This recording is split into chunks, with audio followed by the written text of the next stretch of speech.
Already activated SIM मंगाते थे और जिस शॉपकीपर से मंगाते थे उस शॉपकीपर को भी इस पूरे पैसे का 20% कट देते थे। कितने आदमी ठग चुके हो? हैं? रिवॉल्वर और एक के पास से पिस्टल बरामद हुई है। इसमें से एक के पास लाइसेंस बनाया गया लेकिन लाइसेंस पर मौजूद नहीं था। ज़रा सोचिए, आपके पास कोई फ़ोन आए और लाइन पर मौजूद व्यक्ति आपको कहे कि मैं एसपी बोल रहा हूँ, वो भी उस इलाके का जहाँ आपके खिलाफ रिपोर्ट दर्ज हुई है या फिर आपने किसी के खिलाफ शिकायत की है। ऐसे ही कई मामले सामने आए हैं। ये सब फर्जी हैं। इसके अलावा नोएडा पुलिस ने कहीं आईपीएस तो कहीं फर्जी आईएएस को गिरफ्तार किया है। ठगी करने वाले लगातार नए नए तरीके अपना रहे हैं। नमस्कार, मैं मोहम्मद इमरान। इस वीडियो को आप आखिरी तक देखिए और आपको पता चल जाएगा कि कहीं फर्जीवाड़े का आप तो कहीं शिकार नहीं हो रहे या होने वाले तो नहीं हैं। दरअसल इस वीडियो को आप देखेंगे तो आपको पता चल जाएगा कि फर्जीवाड़े से आप कैसे बच सकते हैं, ठगी से आप कैसे बच सकते हैं। दरअसल मैं शुरुआत करूंगा थाना फेज 3 से। थाना फेज 3 पुलिस ने एक व्यक्ति को ट्रेस किया लेकिन वो नहीं हो पाया। उसके बाद थाना सेक्टर 63 में एक व्यक्ति ने रिपोर्ट दर्ज कराई। रिपोर्ट दर्ज क्या कराई? एक्चुअली वो अपनी पत्नी के साथ बाजार से सब्जी खरीदने गया था। इसी दौरान कुछ लोगों ने उसके और उसकी पत्नी के साथ मारपीट की। बस फिर क्या था, इस व्यक्ति ने थाना सेक्टर 63 में जाके शिकायत कर दी। जैसे ही इसने शिकायत की तो पुलिस ने मुकदमा दर्ज किया और आरोपियों की तलाश शुरू कर दी। लेकिन पुलिस तो अपना काम कर रही थी और फर्जी पुलिस अपने काम में जुट गई। दरअसल यूपी कॉप ऐप, जिसमें हर थाने में दर्ज रिपोर्ट दिखाई देती है, किसी भी मुकदमे की कॉपी आप इस ऐप के जरिए निकाल सकते हैं। ये गिरोह उसी ऐप का फ़ायदा उठा रहा था। इस गिरोह के सदस्य ने ऐप का फ़ायदा उठाते हुए रिपोर्ट निकाली और देखा, ओहो मारपीट का मामला है और वो भी पत्नी से। खैर ये सब उसने देखा। देखने के बाद उसने पीड़ित को फ़ोन किया और ऐसे जताया कि वो वाकई ही एसपी है। फिर उसने बोला मैं एसपी कार्यालय से बोल रहा हूँ। खैर तरह तरह की बातें हुई और इसका निचोड़ यही कि आखिरी में ये व्यक्ति पीड़ित से ही पैसा मांग बैठा। वो भी किस लिए? कहा कि जो आरोपी हैं उनके खिलाफ कड़ी से कड़ी कार्रवाई की जाएगी, उसके साथ ही जितने भी आरोपी हैं उनको 6 महीने तक जमानत नहीं मिलने देंगे।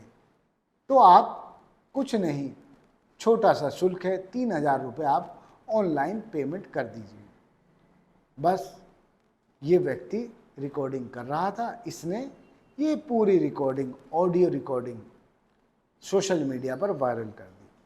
बात करने वाला व्यक्ति खुद को नारायण वर्मा बता रहा था और कहता था कि मैं एसपी दफ्तर में तैनात हूँ और पूरा केस उसने इस व्यक्ति को समझाया।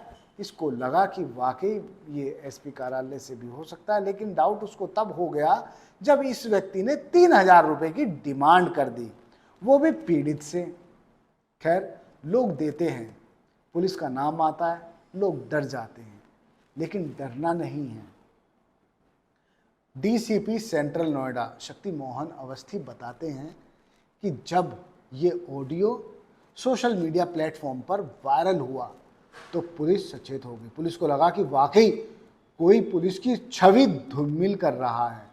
हालांकि डीसीपी साहब, छवि तो पुलिस की वाकई बहुत बेकार है, जिसको सुधारने की ज़रूरत है। लेकिन ऐसा नहीं कि हर पुलिस वाला बेकार है। फेज 1 क्षेत्र में एक गाड़ी डिज़ायर जिस पर कि भारत सरकार लिखा हुआ था, वो गाड़ी पकड़ी गई और जिसमें कि एक व्यक्ति जिससे अपने को आईएएस अधिकारी बता रहा था और उसके साथ 2 व्यक्ति भी बैठे थे, जिनको बताया कि ये मेरे गनर हैं, शैडो हैं बाद में गहन पूछताछ की गई उनसे। गहन पूछताछ के बाद ज्ञात हुआ कि वो व्यक्ति अपने को फर्जी तरीके से प्रोड्यूस कर रहा था अधिकारी के रूप में। उनको गिरफ्तार किया गया। 2 व्यक्ति जो उसके साथ मौजूद थे उनको भी गिरफ्तार किया गया, और जो गाड़ी चालक था, जो भी सम्मिलित था इस पूरे घटनाक्रम में, उसको भी गिरफ्तार किया गया। इनके पास से एक के पास से रिवॉल्वर और एक के पास से पिस्टल बरामद हुई है। इसमें से एक के पास लाइसेंस बताया गया, लेकिन लाइसेंस पर मौजूद नहीं था। दूसरा एक लाइसेंस मौजूद हुआ, जिसकी गहन जांच की जा रही है हम लोगों के द्वारा। इन सभी अभियुक्तों को गिरफ्तार कर न्यायिक रक्षा के लिए भेजा जा रहा है। आवश्यक वैधानिक कार्रवाई की जा रही है। सर कुछ कारण बताया कि आईएएस क्यों बनना चाह रहा था वो? ये बेसिकली जैसा कि इसके द्वारा बताया गया है और जो पूछताछ से ज्ञात हुआ है कि ये अधिकारी का रौब दिखा करके जो जाकर के मिलता था लोगों से और लोगों के साथ बात करके कि हम इस तरह के अधिकारी हैं और तुम्हारी मदद कर देंगे, ये कर देंगे, तो इस तरह की इसकी मनोवृत्ति थी और इसी में इसकी फिर घटना जो कारित कर रहा था इसमें इसकी पहचान हुई और पकड़ा गया।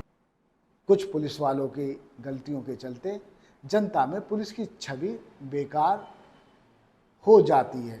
लेकिन अब आप देखिए, इस तरह का ऑडियो जब वायरल हुआ तो पुलिस समझ गई कि ये पुलिस वाले नहीं हो सकते। खैर, ट्रेस करते करते करते करते करते पुलिस आरोपी तक जा पहुंची। पता चला कि ये जो धीरेंद्र यादव नाम का व्यक्ति है, ये है गांव बारी, टीकमगढ़, मध्य प्रदेश का रहने वाला, और वहीं से इसने ये सब गुरु सीखे थे कि किस तरह से वसूली करनी है, वो भी पुलिस के एसपी के नाम पर। खुद को एसपी ही बताना है।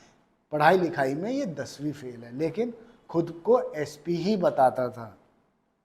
खैर, पीड़ितों से, आरोपियों से पैसा वसूली धड़ल्ले से हो रही थी। इसने पूछताछ में ये भी खुलासा कर दिया कि हमारे गांव के लड़के 8-10 लड़के जंगल में जाते हैं, यूपी कॉप से मुकदमों की कॉपियां निकालते हैं और फिर शुरू करते हैं ठगी का खेल।